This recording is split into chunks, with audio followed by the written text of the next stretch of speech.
Wasuke Itadori. Wasuke Itadori is the first notable death in the series. Though we only saw him for about 10 seconds, his passing set the stage for Yuji Itadori to take on the role of the main character. Unlike many characters in Jujutsu Kaisen, Wasuke Itadori dies peacefully in a hospital bed, free from the typical chaotic farewells we've come to expect. However, his final words to Yuji carry a heavy emotional weight. In his last moments, Wasuke asks Yuji to die surrounded by friends, a deeply symbolic and ominous request. Despite the challenges ahead, Yuji remains committed to fulfilling his grandfather's wish. Wasuke Itadori's death, though quiet and unassuming, is a pivotal moment that shapes Yuji into the protagonist destined to navigate the trials and tragedies of the Jujutsu world. Junpei's acquaintances. Following Wasuke Itadori's death, we have a series of minor but noteworthy deaths. The first involves the students who bullied Junpei: Sayama, Hana, and Nishimura.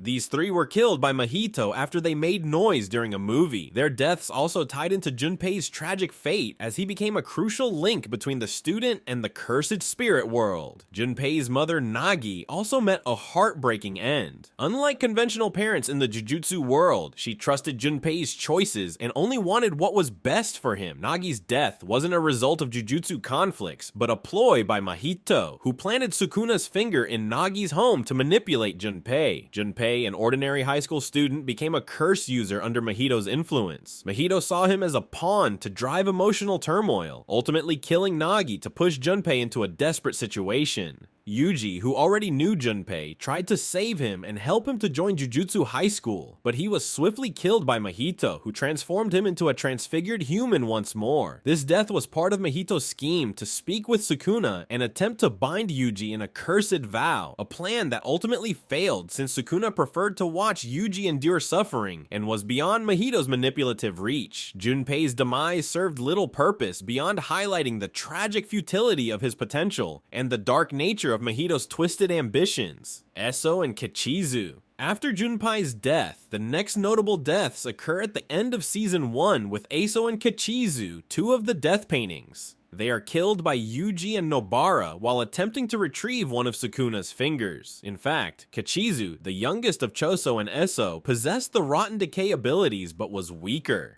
During the fight, Nobara's technique quickly destroyed the cursed womb. Eso, the middle brother, had a humanoid form and more abilities beyond rot and decay. Although not crucial to the plot, their deaths impact Yuji's perspective, because after witnessing Kechizu's death, Eso cried, changing Yuji's view, but he ultimately helped Nobara finish him off. Rika Orimoto. In Jujutsu Kaisen 0, we meet Rika Orimoto, who died in a car accident under unknown circumstances at the age of 11. Rika's death, however, became significant due to her connection with Yuta, as they were childhood friends, and they even promised to marry when they grew up. Due to Yuta's immense cursed energy, his inability to accept Rika's death turned her becoming the Queen of Curses. She stayed by Yuta's side for years before he finally managed to free her from his curse. Even after Rika's soul passes on to the afterlife, the cursed spirit remains with Yuta and helps him in battle.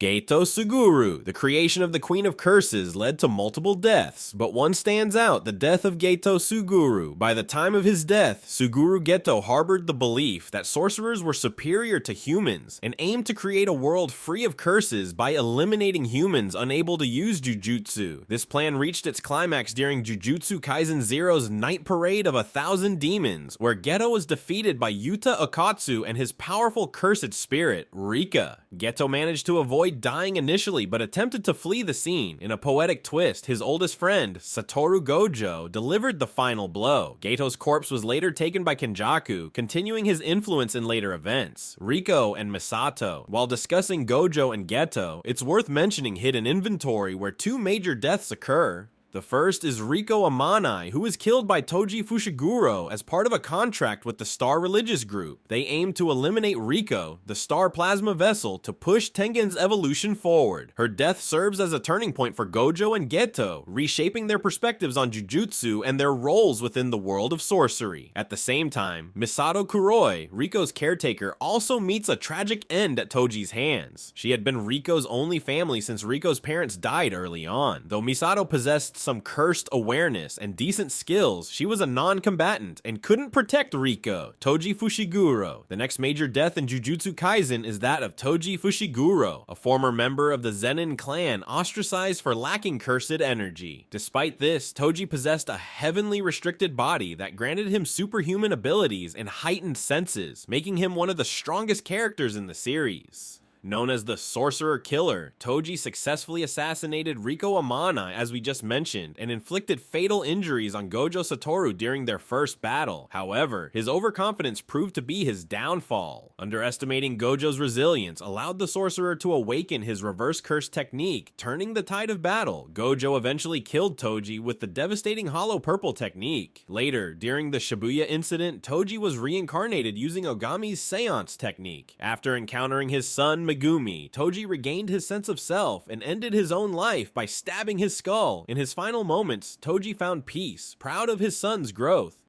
The Zenin Clan Massacre. After this, we have the Zenin Clan Massacre, which begins with a deadly showdown within the Zenin estate, showcasing Maki Zenin's emergence as a formidable force. First, Mai Zenin and Maki attempt to fight their father, Oji Zenin, but both fail. Oji casts them into the training room, believing it would finish them off. In a heartfelt conversation, they reveal that Mai's existence prevents Maki from reaching her full potential, and vice versa. In a selfless act, Mai sacrifices herself, creating a cursed tool for Maki, and enabling her to fully embrace her heavenly restriction. With a condition, Maki must destroy everything. Maki's rampage starts with her father, Oji, who stands no chance against her newfound strength. She effortlessly kills him in a single swing of her sword. She then targets members of the Kukuru unit, swiftly eliminating Chojuro and Noaya by tearing out their throats. Jinichi and Ranta follow, but their strategy fails. Jinichi is beheaded, and Ranta overexerts his cursed technique to death. The massacre culminates with Naoya Zenin. Though Maki unintentionally spares him during combat, he ultimately meets his demise at the hands of their mother. Since Naoya wasn't killed with cursed energy, he reincarnates as Cursed Naoya, a much stronger cursed spirit. Despite his new form, he falls to Maki, who, undetectable by his technique due to her lack of cursed energy, stabs him in a single decisive move. As for the mother who killed Naoya, she perishes not long after committing the act, concluding the brutal Zenin massacre with devastating losses for the clan. Kokichi Muta, Mechamaru. Entering the Shibuya incident, the first notable death is Kokichi Muta, better known as Mechamaru, the first major death in this arc. Born with a heavenly restriction, Kokichi possessed immense cursed energy, but suffered from a frail, pain-ridden body that couldn't even endure moonlight. Despite his physical limitations, he operated a powerful puppet, Mechamaru, to participate in battles and classes. In desperation to gain a normal body, Kokichi struck a deal with Kenjaku and Mahito, betraying Jujutsu High by helping them infiltrate the school. Once his body was healed through Mahito's idol transfiguration, the villains predictably turned on him. Expecting their betrayal, Kokichi prepared for a fight and managed to inflict significant damage on Mahito. However, Mahito ultimately overpowered him, leading to Kokichi's death. Despite this, Kokichi's sacrifice wasn't in vain. He successfully transmitted vital information to his allies before his death, ensuring his efforts weren't forgotten. Then was the death of Grasshopper's spirit. This cursed spirit, while tasked with guarding one of the stakes for the barriers, ultimately posed little threat and was defeated without contributing significantly to the plot. Another minor casualty was Ogami, a sorcerer who used the Seance technique. She met her end at the hands of the reincarnated Toji Fushiguro, who effortlessly killed her. Ogami's grandson also became a victim when Toji overtook his body during the seance, leading to his demise as well. These deaths highlight Toji's overwhelming power, even in borrowed form. Hanami. The following significant death was Hanami. The first disaster curse to die meets her end due to a fatal miscalculation. Abandoning her domain amplification to use her curse technique against Satoru Gojo, Hanami falls directly into his trap. Gojo capitalizes on the opportunity, tearing out her eye branches before vaporizing her with his immense cursed energy. Dagon, another disaster curse, meets his demise not long after Hanami. Dagon, who matured earlier in the series, proves formidable during the Shibuya incident. However, his fatal mistake is underestimating Toji, a man with no cursed energy. Guided by instinct, Toji exploits this oversight, bringing Dagon's life to an abrupt and violent end. Mimiko and Nanako Hasaba. Shortly after Dagon's domain collapses, two more casualties follow, Nanako and Mimiko. In a desperate attempt to manipulate Sukuna, they feed Yuji one of Sukuna's fingers. Combined with the 10 fingers Jogo provides, this act allows the King of Curses to temporarily seize control of Yuji's body, setting the stage for chaos. Mimiko meets her end first. Killed for daring to control Sukuna. Enraged by her sister's death, Nanako lashes out at Sukuna, but is swiftly struck down. While these deaths aren't pivotal to the plot, they serve as a grim conclusion to threads left hanging from Jujutsu Kaisen 0. The next death, however, holds far greater weight. Jogo meets his end during a destructive battle with Ryumen Sukuna in Shibuya. Despite his immense power, comparable to the strength of 8 or 9 of Sukuna's fingers, Jogo proves to be no match for the King of Curses. He attempts to force Sukuna into granting a request by challenging him to land a single hit. However, even his most devastating attack, the Meteor technique, falls short as Sukuna evades it effortlessly. In his final moments, Jogo reflects on his fallen comrades and their shared aspirations to replace humanity. Realizing that Mahito is the last hope for curses, Jogo surrenders to his fate. Sukuna uses his divine flame technique to incinerate Jogo, a cruel irony given his fiery nature. Haruta Shigemo. The last death caused by Sukuna is Haruta Shigemo, a character who survived far longer than expected due to his Miracles Curse technique. During the battle with Mahoraga, Haruta endured its attacks but was ultimately caught in Sukuna's massive domain expansion, Malevolent Shrine. Although Sukuna saved Megumi and Haruta by defeating Mahoraga, he killed Haruta moments later when the latter tried to leave.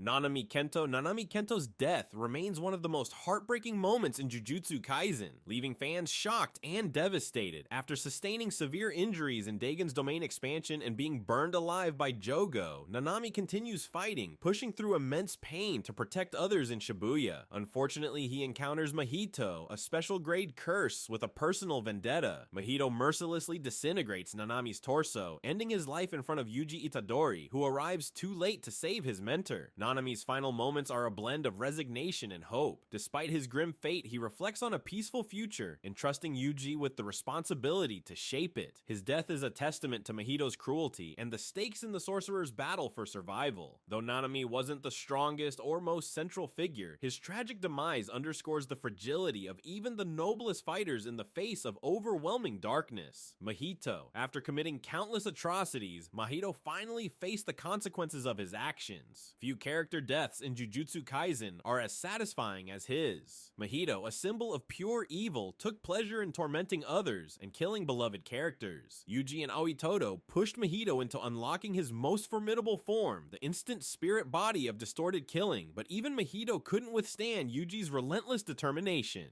A decisive black flash shattered Mahito's form, forcing him to plead for Kenjaku's aid. Seizing the opportunity, Kenjaku absorbed Mahito using cursed spirit manipulation, adding his cursed abilities to his arsenal. While Mahito's death wasn't exactly triumphant, fans were satisfied to see him removed from the battlefield, ensuring his reign of cruelty came to an end. Naobito Zenin. Next is Naobito Zenin, the 26th head of the Zenin clan, who met his end during the Shibuya incident. Despite losing an arm, he continued to fight fiercely against multiple special grade cursed spirits, protecting Maki, Nanami, and Megumi in Dagon's domain. Naobito also assisted Toji Fushiguro in delivering the final blow to Dagon. However, after Dagon's domain collapsed, he was ambushed by Jogo, whose speed and firepower overwhelmed Naobito. Severely burned by Jogo's flames, Naobito ultimately succumbed to his injuries. His death left a significant impact, sparking a crucial clan leadership decision through his will. Masamichi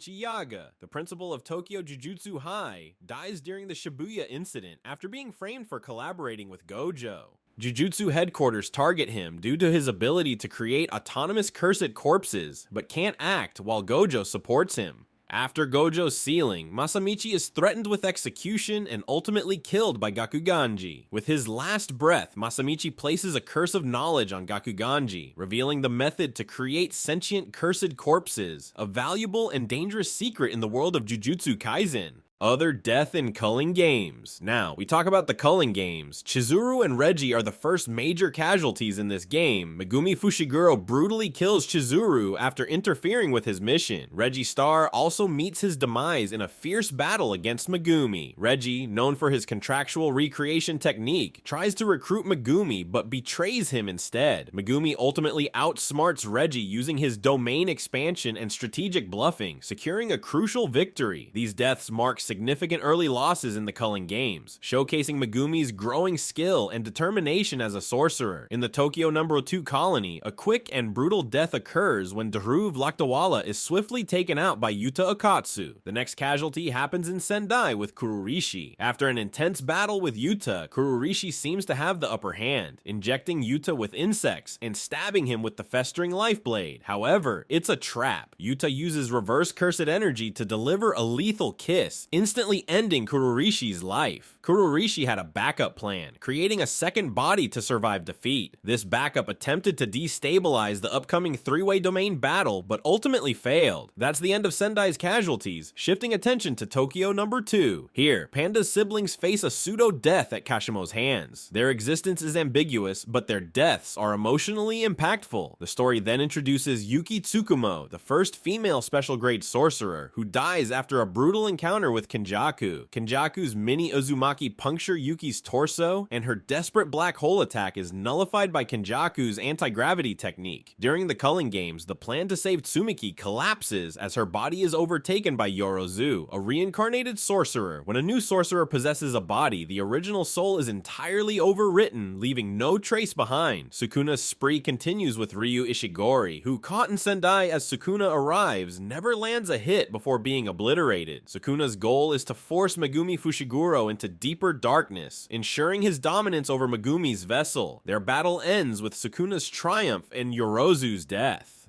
Before passing, Yorozu creates a cursed weapon, a replica of Kamutoke, for Sukuna, and attempts to teach him about love, a theme that would later shape his character arc. That's all we want to mention in today's episode. So which death do you feel the most regret about, and which death do you think was the most justified throughout the series? Share your thoughts in the comment below, and see ya!